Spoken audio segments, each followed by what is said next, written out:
क्या लोन भी अच्छा हो सकता है? एप्रिशिएटिंग एसेट्स और डेप्रिशिएटिंग एसेट्स होती है। डेप्रिशिएटिंग एसेट्स पे जैसे कि कार, हम लाइफस्टाइल नीड लाइक ट्रैवल, जब उस पे लोन लेते हैं तो ये सही डिसीजन माना नहीं जाता। लेकिन एप्रिशिएटिंग एसेट पे जैसे कि घर, गोल्ड या आर्ग्यूबली इक्विटी इन्वेस्टमेंट्स में जब हम लोन लेते हैं तो वो टू सम एक्सटेंड एक अच्छा इन्वेस्टमेंट डिसीजन माना जाता है। इन्वेस्टमेंट पोर्टफोलियो बिल्ड करने में सालों की मेहनत लगती है। मंथली, क्वार्टरली, ईयरली आप और आपका एडवाइजर ये पोर्टफोलियो को बिल्डअप करता है। लेकिन इस पूरे वेल्थ क्रिएशन जर्नी में बीच में कहीं ना कहीं हमें फंड्स की रिक्वायरमेंट्स आते रहती है, और जिस वजह से हमारे को कुछ अच्छे फंड इन्वेस्टमेंट पोर्टफोलियो को तोड़ के अपनी नीड और रिक्वायरमेंट को एड्रेस करना पड़ता है। इसका अपॉर्चुनिटी कॉस्ट ये होता है कि आप ये फंड पे कैपिटल गेन टैक्स भर देते हैं। कहीं ना कहीं फ्यूचर में उन इन्वेस्टमेंट्स में जो आपको रिटर्न्स आने चाहिए वो आप कहीं ना कहीं खो देते हैं। तो क्या इसका कोई सोल्यूशन हो सकता है जहां पे हम लोग इस इन्वेस्टमेंट पोर्टफोलियो पे कोई एक शॉर्ट टर्म ब्रिज फाइनेंस या कोई लोन ले लें, किफायती लोन ले लें, और हमारे इन फंड्स को तोड़ने से बचें, उस पर टैक्स और अननेसेसरी अपॉर्चुनिटी कॉस्ट देने से बचें। Loan against securities, financial securities like mutual fund, stocks, आपके इंश्योरेंस पॉलिसीज और बैंक एफडीज में ये बैंक्स और एनबीएफसीज इस पर लोन देते हैं। तो इस वजह से आपका इन्वेस्टमेंट्स टूटने से बच जाता है, बिकॉज पैसा स्वभाव से चंचल होता है, और जब ये पैसा पोर्टफोलियो से निकल जाता है तो मेरा तजुर्बा ये बोलता है कि ये वापस उस पोर्टफोलियो में आ नहीं पाता और पैसे इधर उधर लग जाते हैं और पोर्टफोलियो का लेवल गिर जाता है। इस वीडियो के माध्यम से जानेंगे कि क्या है pros and cons and responsible uses of a loan against securities loan account. Loan against security investors को लिक्विडिटी प्रोवाइड करता है विदाउट एग्जिटिंग एन इन्वेस्टमेंट, एक ब्रिज फाइनेंस के जैसा काम करता है। आपकी जो शॉर्ट टर्म फंडिंग रिक्वायरमेंट है वो ये लोन अगेंस्ट सिक्योरिटी आपको प्रोवाइड करता है, और आपका लॉन्ग टर्म वेल्थ क्रिएशन भी डिस्टर्ब नहीं होता। तो इस वीडियो के माध्यम से सबसे पहले की वार्निंग ये है कि लोन अगेंस्ट सिक्योरिटी पैसा बोरो करके स्टॉक मार्केट में इन्वेस्टमेंट करने का टूल नहीं है। वो अपनी शॉर्ट टर्म फंडिंग रिक्वायरमेंट को पूरा करके जब वो पैसे वापस आ जाएं over a period of time अपने लोन अकाउंट में डिपॉजिट करके अपना लोन नील कर देना चाहिए, और कहीं ना कहीं अपना इन्वेस्टमेंट पोर्टफोलियो जो लॉन्ग टर्म वेल्थ क्रिएशन के लिए बना है, फाइनेंशियल गोल्स के लिए बना है, उसमें बने रहना चाहिए। तो लोन अगेंस्ट सिक्योरिटीज को एक डाइवर्सिफाइड पोर्टफोलियो के माध्यम से समझे तो जैसे किसी का एक इक्विटी पोर्टफोलियो होता है, जैसे large cap mutual fund, mid cap mutual fund, small cap mutual fund और स्टॉक्स, वैसे उसके उसमें डेट फंड्स होते हैं और लिक्विड फंड्स होते हैं, बैंक फिक्स डिपॉजिट भी होते हैं और इंश्योरेंस पॉलिसीज भी होती है। इसके अगेंस्ट में कुछ select few banks and NBFCs loan देते हैं, और यूजेज करने पे ही उस पे आपको इंटरेस्ट पे करना होता है। बाय दैट टाइम जब आपका सैलरी, बोनस और इधर उधर का जो इनकम आपका एक्सपेक्टेड था शॉर्ट टर्म में, जब वो आ जाए तो आप उस लोन में फिर से भर देते हैं, जिस वजह से आपको आपका इन्वेस्टमेंट्स पोर्टफोलियो कॉम्प्रोमाइज नहीं करना पड़ता। तो इसका मतलब यह है कि आपका जो लॉन्ग टर्म इन्वेस्टमेंट पोर्टफोलियो है उसमें आपकी कंपाउंडिंग डिस्टर्ब नहीं होगी, आपको स्क्रैच लेवल से पोर्टफोलियो फिर से शुरू नहीं करना पड़ेगा without compromising on your financial goals. Last को कुछ इस एग्जांपल से और बेटर समझते हैं। जैसे लोन अगेंस्ट प्रॉपर्टी होता है, आपने एजुकेशनल लोन में देखा होगा कि हम जब प्रॉपर्टी कोलैटरल बोल के एक बैंक को गिरवी रखते हैं तो उसमें 70% ऑफ द अमाउंट में हमें वो एजुकेशनल लोन मिलता है। वो लोन स्ट्रिक्टली एजुकेशन पर्पस के लिए ही यूज होता है, और जब भी 2 साल 4 साल में उस बच्चे का एजुकेशन हो जाता है तो पेरेंट्स या बच्चा कलेक्टिवली उस लोन को ईएमआई फॉर्म में रिपे कर देते हैं। मतलब स्ट्रिक्टली जिस पर्पस के लिए वो पैसा उठा है उसी पर्पस के लिए वो यूज होता है।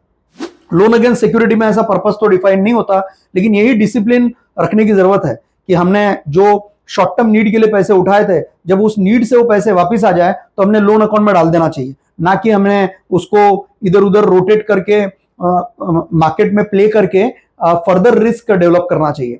अगर आप देखेंगे कहीं ना कहीं लोन अगेंस्ट सिक्योरिटीज के फीचर्स देखें तो इसमें लोन अगेंस्ट सिक्योरिटीज में सिंपल इंटरेस्ट चार्ज होता है as compare to compound interest in many other different types of loans like housing loan, car loan, personal loans. Simple interest का rate of interest इसलिए कम होता है बिकॉज हर महीने वो ईएमआई सेटल हो जाता है और नेक्स्ट मंथ में वो इंटरेस्ट फिर से कैलकुलेट होता है, जबकि कंपाउंड इंटरेस्ट लोन में प्रिंसिपल प्लस इंटरेस्ट दोनों कैलकुलेट होता है। इस वजह से उसका rate of interest 20 basis point 30 basis point ज्यादा होता है।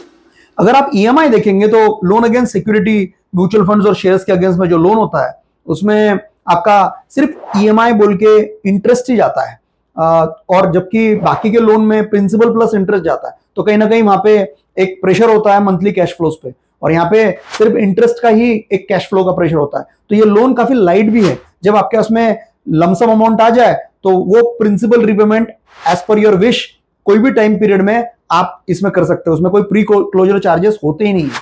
प्रोसेसिंग फी भी अगर आप देखेंगे तो लोन अगेंस्ट सिक्योरिटीज में 0.25%, 0.5% होती है, वाइल बाकी के जगह पे प्रोसेसिंग फी ज्यादा देखने में आती है इन case of personal loans, car loans, even home loans में भी। अगर आप इसके अलावा कोई सिग्निफिकेंट चार्जेस हिडन वे में मुझे तो ऑब्जर्व नहीं हुए ओवरड्राफ्ट अकाउंट में। अगर आप आरबीआई गाइडलाइंस पे जाएं तो आरबीआई ने काफी इंश्योर किया है कि लोग ये लोन अगेंस्ट सिक्योरिटी का मिसयूज ना करें, मतलब पैसा बोरो करके स्टॉक मार्केट में ट्रेडिंग और स्पेक्युलेटिव इन्वेस्टमेंट्स ना करें। इसलिए उन्होंने बैंकों को और एनबीएफसी को कुछ रिस्ट्रिक्शंस लगाए। जब आप कोई इक्विटी म्यूचुअल फंड और स्टॉक्स पे लोन लेते हैं तो बैंक्स में एक लिमिट है 10 लाख रुपीस तक का, 10 लाख रुपए से ज्यादा आप इक्विटी इंस्ट्रूमेंट्स का लोन बैंकों से नहीं ले सकते। लेकिन जब आप एनबीएफसी के पास में जाते हैं, जैसे बजाज फाइनेंस, टाटा कैपिटल या रिलायंस जियो फाइनेंस, तो वो लोग इक्विटी म्यूचुअल फंड्स और शेयर्स पे कितने भी अमाउंट का लोन दे सकते हैं। जबकि डेट म्यूचुअल फंड्स और जो लिक्विड फंड्स है उसका जो भी वैल्यू है उसका 90% ऑफ द वैल्यू का लोन एनबीएफसी भी दे सकता है और बैंक्स भी दे सकते हैं। तो जनरली तो एक हेयर कट वैल्यूएशन पे लोन अगेंस्ट सिक्योरिटी ऑपरेट होता है। तो जनरली डेट फंड और लिक्विड फंड कैपिटल प्रोटेक्टेड रहते हैं, तो कहीं ना कहीं 90% ऑफ द वैल्यू का लोन मिल जाता है। माने 1 करोड़ का लोन है तो उसमें 90 लाख का लोन मिल जाएगा। लेकिन अगर वो इक्विटी म्यूचुअल फंड और स्टॉक्स है और उसका वैल्यू 1 करोड़ है तो उसका 50% हेयर कट वैल्यू पकड़ा जाएगा, वो 50 लाख रुपीस पे ही अमाउंट पे आपको लोन मिलेगा। तो अगर आप देखेंगे तो as compare to personal loan, car loan, credit card loan, loan against security में प्री क्लोजर चार्जेस नहीं होते। इनके रेट ऑफ इंटरेस्ट भी काफी कॉम्पिटिटिव होते हैं, 9 to 11% के घर में इनके रेट ऑफ इंटरेस्ट होते हैं लैस के, as compare to typical 12 to 15% in case of business loans and credit cards and personal loans.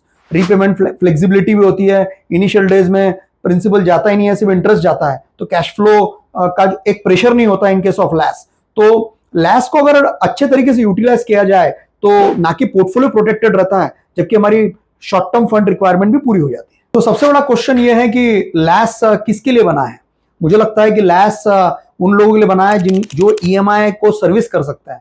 कहीं ना कहीं उनका एक स्टेडी कैश फ्लो है, उनको कोई सैलरी इनकम आ रही है, उनको कोई रेंट आ रही है, तो वो लैस लेके कैपिटल गेन टैक्स अवॉइड करना और अपने इन्वेस्टमेंट पोर्टफोलियो को लॉन्ग टर्म गोल्स को अफेक्ट ना होते हुए उसके अगेंस्ट में लोन ले लेना, तो कहीं ना कहीं स्ट्रॉन्ग कैश फ्लोज वाले लोगों ने ही लोन अगेंस्ट सिक्योरिटी लेना चाहिए। कहीं ना कहीं एक मार्क टू मार्केट कंपोनेंट का भी risk loan against security account में होता है। ये डेट फंड और लिक्विड फंड के अगेंस्ट में जब हम ओडी लेते हैं उसमें नहीं होता, लेकिन जब हम इक्विटी म्यूचुअल फंड्स और शेयर्स लेते हैं तो उसमें अगर 1 करोड़ रुपए का पोर्टफोलियो था इक्विटी का और उसके सामने 50 लाख रुपीस का लोन किसी बजाज फाइनेंस या टाटा कैपिटल ने आपको दे दिया, लेकिन मार्केट ही 10% से गिर गई, तो क्या होता है कि ये 50 लाख रुपीस का ओडी का जो लोन है वो 10% से कम होकर 45 लाख हो जाएगा। अब आपने पूरा का पूरा 45 लाख पे लोन ले लिया तो आपको 5 lakh rupees mark to market बोल के 2-5 दिन में उस फाइनेंशियल इंस्टीट्यूशन को भरना पड़ता है। मोस्ट इंपॉर्टेंट क्लैरिटी मुझे ये लगता है कि लैस एक ब्रिज फाइनेंस लोन है, काफी किफायती लोन है। कम से कम चार्जेस और इंटरेस्ट पे हम अपनी नीड और रिक्वायरमेंट इसे पूरी कर सकते हैं। लेकिन ये ब्रिज फाइनेंस स्ट्रिक्टली मुझे लगता है कि शॉर्ट टर्म के लिए बना है, ना कि लॉन्ग टर्म के लिए। मतलब कोई इन्वेस्टर ये सोचे कि 10-20-30 साल के लिए तो मुझे 15-18% इंडियन इक्विटी में रिटर्न आने ही वाला है, तो मैं 10% का लोन लेके इसको लॉन्ग टर्म इन्वेस्ट कर दूं, ये गलत इन्वेस्टमेंट्स हो जाएगी। कहीं ना कहीं मैंने वही चीज के लिए लोन लेना चाहिए जहां पे मैं श्योर हूं कि ये पैसा मेरा शॉर्ट टर्म में वापिस ही आने वाला है और यहां वहां से दूसरा पैसा आ जाएगा, तो मैंने लेना चाहिए। अगर वो पैसा आने का कोई स्कोप ही नहीं है तो स्टिल मैं ये लोन लेके इन्वेस्टमेंट्स कर रहा हूं, तो ये गलत हो जाएगा। तो कहीं ना कहीं टेम्पररी फंड्स, इमरजेंसी नीड्स और अपॉर्चुनिस्टिक इन्वेस्टमेंट्स के लिए हमने लोन लेना चाहिए। जैसे कोई प्रॉपर्टी का बुकिंग अमाउंट देना है, जैसे कोई आईपीओ की अलॉटमेंट की फंडिंग करनी है, जैसे कोई क्रैश हो चुका है इंडियन इक्विटी मार्केट में और आपने आपके ड्यू रिसर्च से आपको ये बहुत once in a life time opportunity लगती है, तो you need to be responsible about it. तो की लर्निंग्स क्या है इन्वेस्टर्स के लिए कि कैसे लोन अगेंस्ट सिक्योरिटीज में क्या करें और किन बातों से बचें। तो आप इसे जब भी यूज करें जब आपकी फ्यूचर इनकम कहीं ना कहीं अश्योर्ड हो। लो लेवरेज रेशो रखें, ओवर बोरोइंग ना करें, इन्वेस्टमेंट्स रेगुलर मॉनिटर करें, इसके यूज का कभी स्पेक्युलेटिव यूज ना करें और कहीं ना कहीं स्ट्रेटेजिक इन्वेस्टमेंट्स के लिए इसका यूज करें।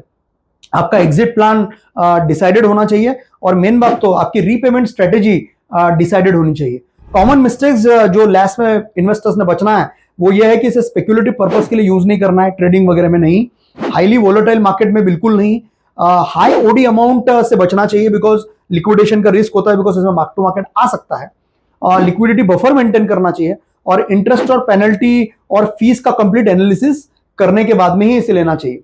दोस्तों मार्केट टाइमिंग, इनकम स्टेबिलिटी और फाइनेंशियल प्लानिंग सब मिल के लोन अगेंस्ट सिक्योरिटी लेना है, इसका डिसीजन लेना चाहिए। तो कहीं ना कहीं अपना ड्यू रिसर्च करें और अपने एडवाइजर से कंसल्ट करने के बाद में ही लास्ट को ऑप्ट करें। इस वीडियो के माध्यम से जानें कि विजनरी इन्वेस्टर कैसा बना जा सकता है, contra investing, worth investing your time, time is money and we value your time. इस वीडियो को लाइक करें, सब्सक्राइब करें और अपने दोस्तों के साथ शेयर करें। मे बी ये लास्ट का वीडियो उनके काम आ सकता है। जय हिंद।